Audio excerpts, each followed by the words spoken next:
So I had to come back to Singapore to see my orange babies and also to go to the very orange retina SNEC Macula Symposium.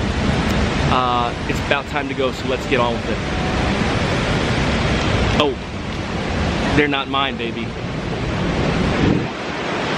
So speaking of things I can't really get into, I couldn't get into the Macula Society meeting, which is this week in Singapore, but I'm going to the after party, basically the SNEC Macula Symposium.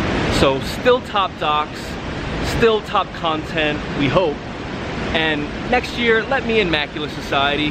Come on. So we're here at the Academia building, right next to Singapore National Eye Center, where this conference is going down. It's just after 7 in the morning, and let's go on in and get our day started.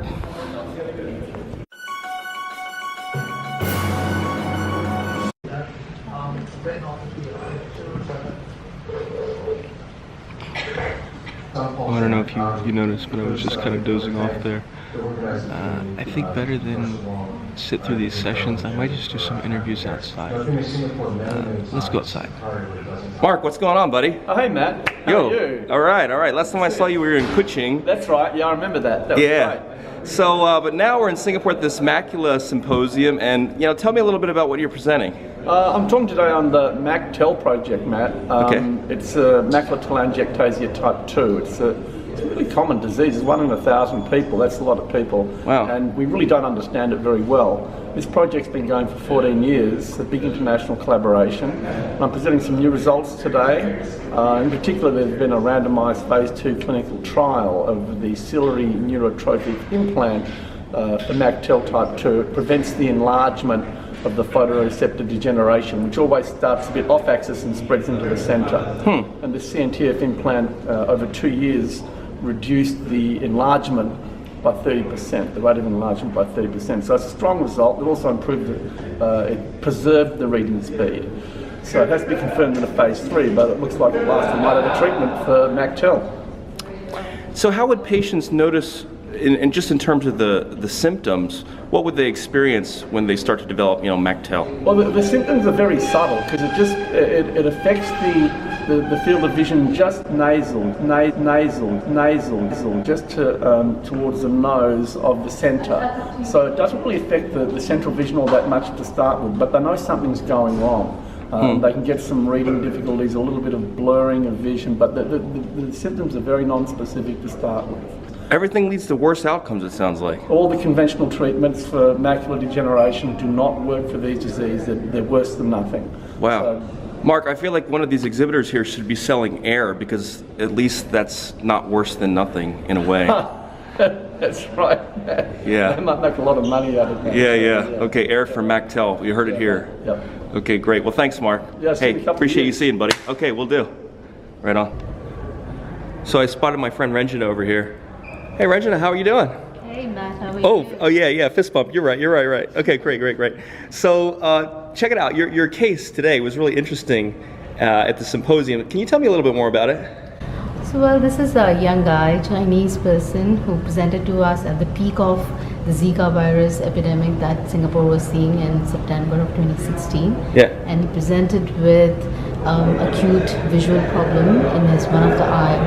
And when we examined him, his anterior segment examination was unremarkable. He had moderate vision loss in his right eye, and basically his retina macula was the region where he showed this lesion with disruption of his ellipsoid zone as well as RPE hypertrophy, and that resolved over the next 2 months with full visual recovery. So this is a bit distinct from what has been reported in children with congenital Zika, where they see a lot huge areas, a lot larger areas, and more severe choroidal retinal atrophy, which we don't see in adults.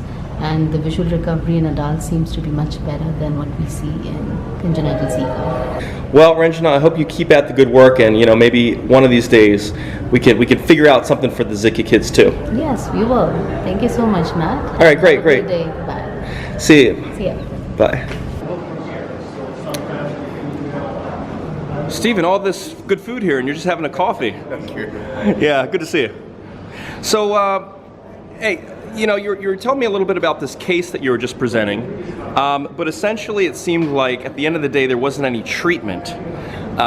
So what were the, you know, what's some of the merit of that case from your view?